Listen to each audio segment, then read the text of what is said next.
Bullet কার টাকায় কেনা? এরা যে পোশাক পরে আছে এই পোশাক কার টাকায় কেনা? তাহলে এরা এই পোশাক গায়ে এই লাঠি দিয়ে এরা আমাদের গায়ে হাত দেয় কেন? আপনারা কি বুঝতেছেন কেন এই রাষ্ট্রের সংস্কার প্রয়োজন? এই রাষ্ট্রের যদি সংস্কার না হয় এরা আপনার টাকায় খাবে, আপনার টাকায় পড়বে, আর আপনার বুকের উপর লাঠি।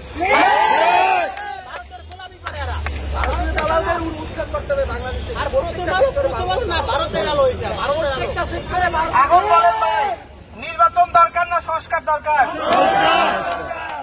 আমরা নির্বাচন দিয়ে কি করবো যদি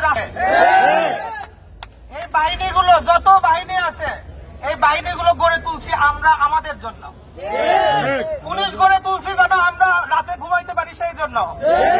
আমরা এদেরকে টাকা পয়সা দিয়ে বেতন দেই কেন? যেন আমাদের দোকানপাট সবকিছু হেফাজতে থাকে, নিরাপত্তায় থাকে, সেই জন্য। তাহলে এই বাহিনী আবার ফ্রাঙ্কেনস্টাইন হয়ে আমাদের বুকে রাখতে পারবে কিসের? এটা কি মগের মূল্য পাইছো তোমরা? মগের মূল্য পাইছো? আমার টাকায় খাবা, আমার টাকায় পড়বা, আমার বুকে লাথি দিবা, এইটা হতে দেওয়া যাবে না। সুতরাং সংস্কার করতে হবে। সংস্কার পর্যন্ত সবাইকে মাঠে নামতে হবে, মাঠে থাকতে হবে। আমাদের যুদ্ধ শেষ হয় নাই। এখন বলেন, পুলিশ আমার এবং আপনার ভাই কিনা? ভাই কিনা বলেন? পুলিশে যারা আছে সে আপনার চাচাতো ভাই, কেউ আপনার চাচা, কেউ আপনার মামা, কেউ আপনার ছেলে, ঠিক কিনা? আমি এবং আপনি কেন নিজের ভাইয়ের বিরুদ্ধে, নিজের চাচার বিরুদ্ধে যুদ্ধ করতে হবে? কেন? এটা নিশ্চয় সিস্টেম। এই সিস্টেম নিশ্চয় এদেরকে খারাপ করে ফেলতেছে। এই সিস্টেমের কারণে ভাইয়ে ভাইয়ে যুদ্ধ লাগতেছে। তাহলে এই সিস্টেমের সংস্কার করতে হবে, এই সিস্টেমের সংস্কার করতে হবে। সুতরাং সংস্কার চাই আমরা,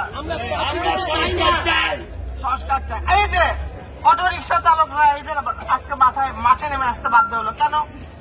এই রাষ্ট্রের আর গুরুত্বপূর্ণ কাজ নাই? সব বাদ দিয়ে এই রিক্সা নিষিদ্ধ করতে হবে আগে, সব বাদ দিয়ে আগে এই রিক্সা নিষিদ্ধ করতে হবে, গরিব মানুষের পেটে লাথি মারতে হবে। এটাই কি প্রথম কাজ ছিল? না আরো কাজ আছে? গরিবের এই যে বড় লোকের ঘরে এসি আছে, এসি তো বন্ধ হয় না, কারেন্ট নষ্ট হয় না, কারেন্ট নষ্ট হয় না, সব জায়গায় পরে গরিবের মাথার উপরে, সব গরিবের মাথার উপরে পড়ে। আর এত টেন্স হওয়ার কি আছে?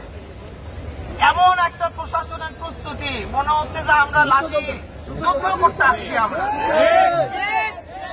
এখানে যদি কোনো অপ্রীতিকর ঘটনা কেউ ঘটাতে চেষ্টা করে আমরা নিজেরাই তাকে আটকাবো, আমরা নিজেরাই আটকাবো। সুতরাং এত টেন্স হওয়ার কিছু নাই। আমরা এখানে অবস্থান করতেছি, আমরা এখানে একটা গরু জবাই করছি, গরুটা রান্না হবে, রান্না হচ্ছে। এখানে আমাদের ভাই ব্রাদাররা সবাই আছে, সবাই মিলে আমরা খাওয়া দাওয়া করবো। পুলিশের ভাইয়েরা কষ্ট করে আমরা প্রোগ্রাম দিচ্ছি, এই জন্য ওনাদেরকে কষ্ট করে এখানে আসতে হয়েছে, অফিসে আরামে বসে থাকতো। তাহলে কষ্টটা আমাদের জন্যই হচ্ছে। তো পুলিশের ভাই ব্রাদার সব সহ আমরা গরু খাবো, নাই। এই যে প্রথম আলোর বিরুদ্ধে আমাদের অভিযোগ, এই প্রথম আলোর অফিসেও আমরা পাঠাবো গরু, আমরা পাঠাবো তো অফিসে। আমরা বলবো যে ডেইলি স্টারে তো অবশ্যই পাঠাইতে হবে। কেন ডেইলি স্টারে কেন গরু পাঠাইতে হবে? কেন? কারণ ডেইলি স্টারে বলবো যে তোরা আবার মানুষ হ, তোরা আবার মানুষ হ, মদ বাদ দিয়ে গরু খাওয়া মানুষ হ। ডেইলি স্টারের পাশে মসজিদ, ওখানে নাকি নামাজ পড়লে চাকরিচ্যুত করে, ওখানে নাকি টেবিলে টেবিলে বোতলের মধ্যে মদ থাকে, সবার সহকর্মী নাকি মদ খায় সারাদিন। আমরা কই যে ভাই মদ বাদ দিয়ে গরু খাওয়া মানুষ। তো এটার জন্য এত যুদ্ধ প্রস্তুতির কি আছে রে ভাই? চারদিকে ঘেরাও করে রাখছে, কোনো লাভ নাই তো ভাই, কোনো লাভ নাই।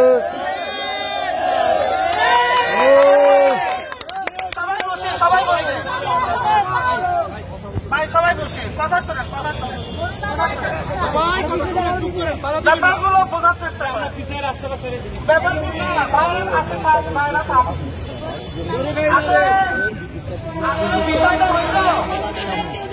বিষয়টা হইল যে আসলে পুলিশ সেনাবাহিনী সবাই একটু চিন্তিত হয়ে গেছে যে আমরা না জানি কি করে ফেলবো। তো আস্তে আস্তে তারা একটু বুঝতেছে আর আস্তে আস্তে জায়গাটাকে ছেড়ে দিচ্ছে। অসুবিধা নাই, কেউ আমরা উত্তেজিত না হই, শৃঙ্খলার মধ্যে থাকি। আমরা একটু কি করবো এখন,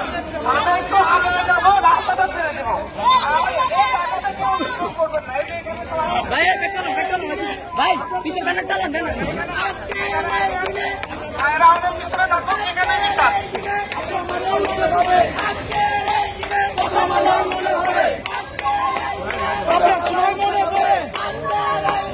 আমরা সময় মনে করে